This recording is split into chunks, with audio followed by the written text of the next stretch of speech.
रूस के राष्ट्रपति पुतिन ने यूक्रेन के सैनिकों की तुलना आईएसआईएस से की है। पुतिन ने संयुक्त राष्ट्र महासचिव से कहा कि अज़ोवस्ताल संयंत्र में नागरिक हैं जिन्हें यूक्रेन की सेना ने बंधक बना लिया है। पुतिन ने कहा कि रूस उन लोगों के संपर्क में है जो अज़ोवस्ताल प्लांट में शरण लिए हुए हैं। संयुक्त राष्ट्र महासचिव एंटोनियो गुटेरेस से बातचीत में पुतिन ने कहा कि हमें यूक्रेन के साथ राजनयिक रास्ते से समझौता होने की उम्मीद है। साथ ही कहा कि हमें पता है कि बूचा में क्या हुआ है। रूस और यूक्रेन के बीच जंग और भीषण होती जा रही है। रूस का सारा ध्यान अब यूक्रेन के पूर्वी हिस्से डॉनबास पर है, लेकिन अब तक की जंग में उसे किसी एक शहर पर कब्जा करने में सबसे ज्यादा परेशानी हुई तो वो है मारियोपोल, जहां करीब 1.5 महीने तक चली भीषण जंग के बाद रूस ने कब्जे का ऐलान किया था। और अब उसी मारियोपोल में हुई भीषण जंग का एक वीडियो सामने आया। बताया गया कि यह वीडियो अज़ोवस्ताल स्टील प्लांट पर कंट्रोल करने के लिए हुई आखिरी लड़ाई का है, जिसमें स्टील प्लांट के आसपास के इलाके में भीषण जंग होती दिखाई दी। वहां एक कमरे में छिपे रूस के सैनिक ने सामने से हो रही फायरिंग का जवाब देने के लिए ताबड़तोड़ गोलियां चला दी।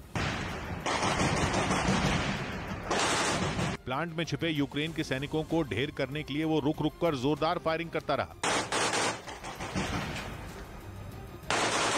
इसी तरह अज़ोवस्ताल स्टील प्लांट के पास के एक दूसरे हिस्से में एक के बाद एक कई धमाके होते हुए नजर आए, जबकि एक जगह तो मशीन गन से इस तरह गोलियां चलती दिखाई दी कि सामने मौजूद दुश्मन का नामो निशान तक मिट गया होगा। कुछ दिन पहले रूस की सेना ने अज़ोवस्ताल स्टील प्लांट पर कंट्रोल करने के बाद पूरे मारियोपोल पर कब्जे का ऐलान कर दिया था, जिसके लिए उसने चेचेन लड़ाकों के साथ मिलकर 1.5 महीने से ज्यादा वक्त तक जंग लड़ी। और आखिरी लड़ाई में उन्होंने ऐसा ताबड़तोड़ हमला बोला कि मारियोपोल में बचे हुए यूक्रेन के सैनिक स्टील प्लांट में जाकर छिप गए थे। और उन्हीं सैनिकों को घुटनों पर लाने के लिए अज़ोवस्ताल स्टील प्लांट के पूरे इलाके में तबाही मचा दी गई। हमले के वक्त प्लांट की ड्रोन से ली गई तस्वीरों में भी कई जगह धमाके होते नजर आए। रूस की मिसाइलों ने प्लांट के आसपास की इमारतों को भी खंडहर में बदल दिया। एक इमारत की छत तो कबाड़ के एक ढेर जैसी दिखाई दी। वहां रूसी सेना के हमलों की ऐसी मार पड़ी कि कई दिनों तक स्टील प्लांट और उसके नजदीक के इलाकों से धुआं उठता दिखाई दिया। मारियोपोल पर कब्जे के ऐलान के बाद वहां रूसी सेना के कई टैंक भी नजर आए।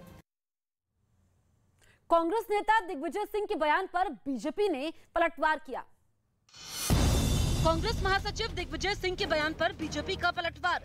कहा, रमजान के पवित्र महीने में मुसलमानों को बदनाम करने की कोशिश। दिग्विजय सिंह ने कहा था कि गरीब मुसलमानों से पत्थर फिकवाकर दंगे करवाती है बीजेपी। विधायक नवनीत राणा ने नागपुर पुलिस कमिश्नर को पत्र लिखकर शिवसेना नेता संजय राउत के खिलाफ एट्रोसिटी एक्ट के तहत केस दर्ज करने की मांग की। संजय राउत ने नवनीत राणा और उनके पति को बंटी और बबली बताया था। नवनीत राणा पर मनी लॉन्ड्रिंग में गिरफ्तार यूसुफ लकड़वाला से 80 लाख रुपए लोन लेने का आरोप।